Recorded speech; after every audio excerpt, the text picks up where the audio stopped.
এই রিও, আর কতক্ষণ লাগবে তোর? সকাল থেকে একটা কাজও ঠিক মতো করতে পারিস না, অলস কোথাকার। কাকিমা, আর একটু বাকি আছে। আমার শরীরটা আজ ভালো লাগছে না। রাজপুত্তর এসেছে, রাজপুত্তর। শরীর ভালো লাগছে না, মনে নেই কার বাড়িতে থাকিস? জলদি করে কাজ শেষ কর, নইলে আজ তোর খাবার জুটবে না, আমি বলে দিলাম। কিন্তু কাকা, কাল রাত থেকে কিচ্ছু খাইনি, পেটে খুব ব্যথা হচ্ছে। নাটক হচ্ছে দেখো, পেট ব্যথা, সারাদিন কাজ ফাঁকি দেওয়ার ধান্দা। দাঁড়া, আমি তোর পেটের ব্যথা ভালো করে দিচ্ছি। লাগছে কাকিমা, খুব লাগছে, ছেড়ে দাও। ঠিকই হয়েছে, এইভাবে ওদের শিক্ষা দিতে হয়, নইলে একবারে মাথায় চড়ে বসবে। যা যা, তাড়াতাড়ি রান্নাঘরে যা। তোর জন্য আজ ডাল আর পান্তা ভাত আছে, তাও যদি কাজ শেষ করিস তবেই পাবি। রিও কান্না চাপাতে চাপাতে কাজ শেষ করে। এরপর রান্নাঘরে গিয়ে দেখে বাটিতে সামান্য পান্তা ভাত আর জল মেশানো পাতলা ডাল আছে। রোজ একই অত্যাচার, আর কত সহ্য করব? বাবা মা থাকলে হয়তো এমন কষ্ট পেতাম না। এই বাড়িটা আমার আর একটুও ভালো লাগছে না। আজ হোক বা কাল এখান থেকে পালাতেই হবে।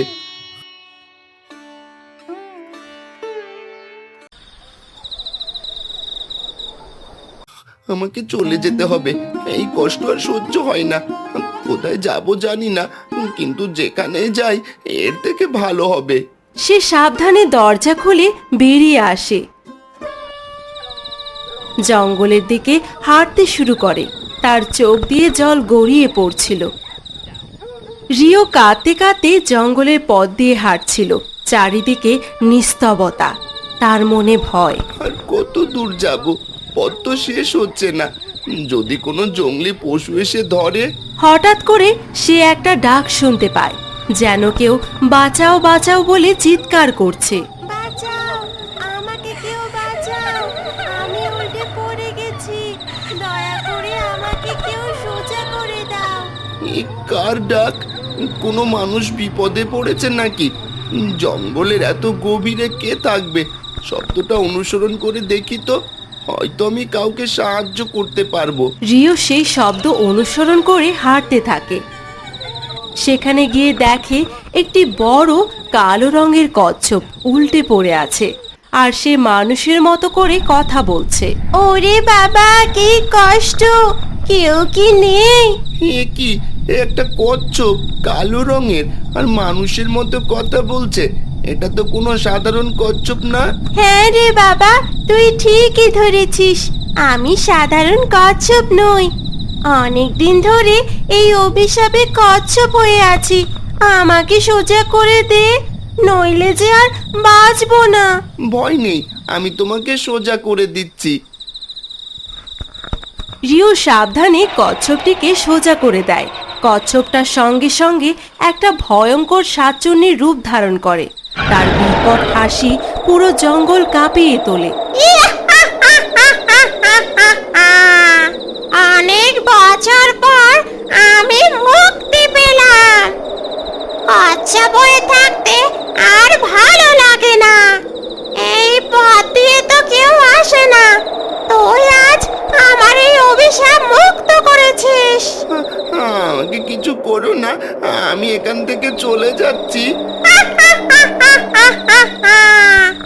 তুই এত ভয় পাচ্ছিস কেন? তোকে কিচ্ছু করবো না। আমি তো তোমাকে সাহায্য করলাম, তুমি কি আমাকে সাহায্য করতে পারবে? কিসের সাহায্য? আমি অনেক গরিব, আমার এই পৃথিবীতে কেউ নেই। কাকা কাকিমার কাছে বড় হয়েছে, তারা আমাকে অত্যাচার করে।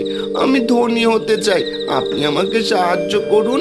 আমি তোকে সাহায্য করতে পারি, কিন্তু একটা শর্ত আছে। কিসের শর্ত? প্রতিদিন আমাকে একটা বড় মাছ দিতে হবে, আর আমি তোকে মাছের বদলে প্রতিদিন 4টি করে স্বর্ণ মুদ্রা দেব।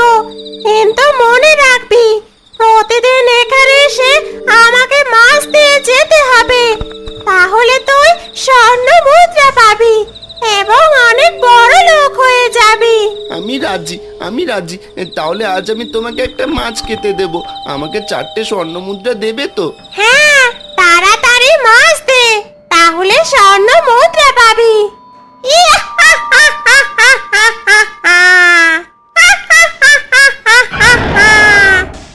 মাছ, আমাকে একটা বড় মাছ ধরতে হবে। আমার ভাগ্য সত্যি সত্যি বদলে যাচ্ছে।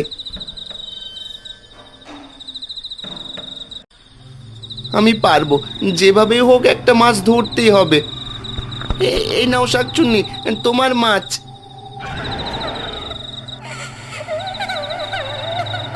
এই নে তোর স্বর্ণ মুদ্রা, মনে রাখিস কালও আসবি।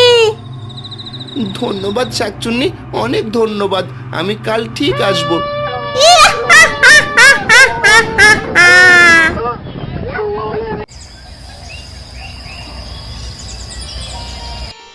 সেই স্বর্ণ মুদ্রা বিক্রি করে অনেক টাকা পায়।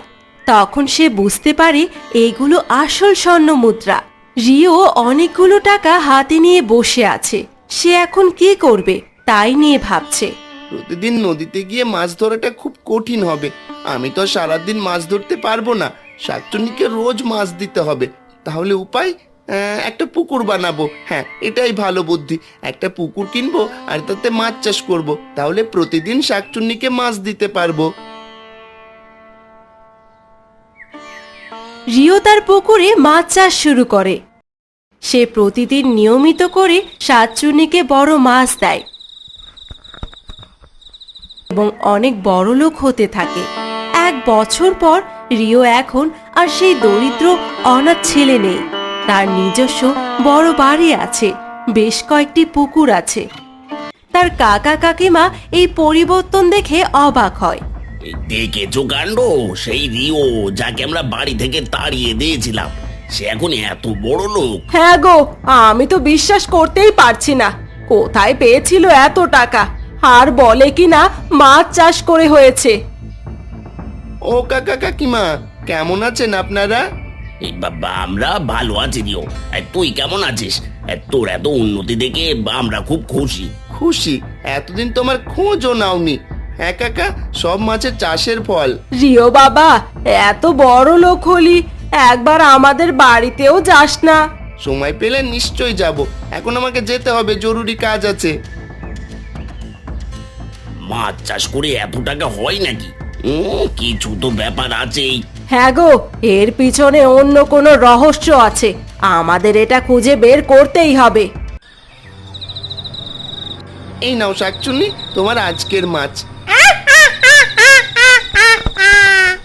আজ আমার আর মাছ খেতে মন চাইছে না। তাহলে কি খাবে? আজ আমি মানুষ খেতে চাই। অনেক দিন হয়েছে মানুষের রক্ত খাই না। মানুষ? মানুষ আমি কোথায় পাবো? তোমার সাথে তোমার শর্ত হয়েছিল প্রতিদিন একটা করে মাছ দিতে হবে। আমি তো ঠিক তোমার শর্ত মতো প্রতিদিন তোমাকে মাছ দিতে আসি। এখন তুমি বলছো মানুষ খাবে, আমি মানুষ কিভাবে আনবো?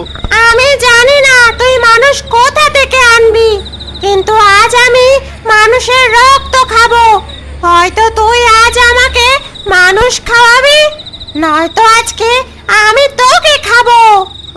আচ্ছা, আমি মানুষ নিয়ে আসছি।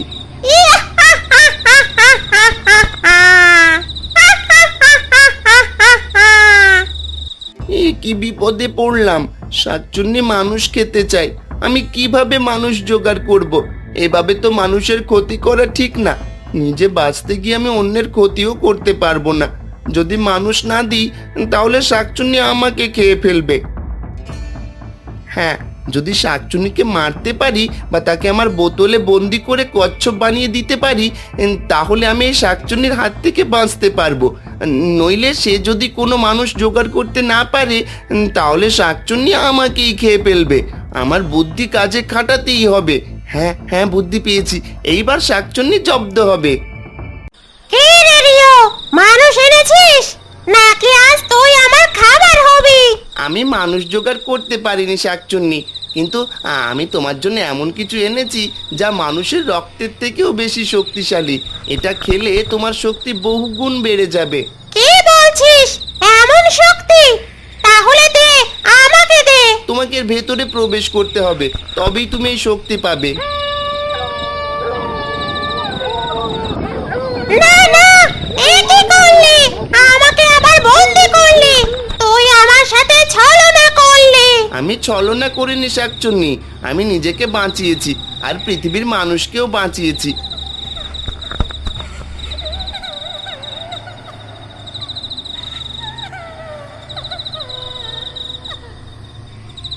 আমি মুক্ত। আমার অনাথ জীবন থেকে শুরু করে এই ধনীর জীবন পর্যন্ত অনেক কষ্ট করেছি, কিন্তু আজ আমি খুশি। আমার ভাগ্য সত্যি বদলে গেছে।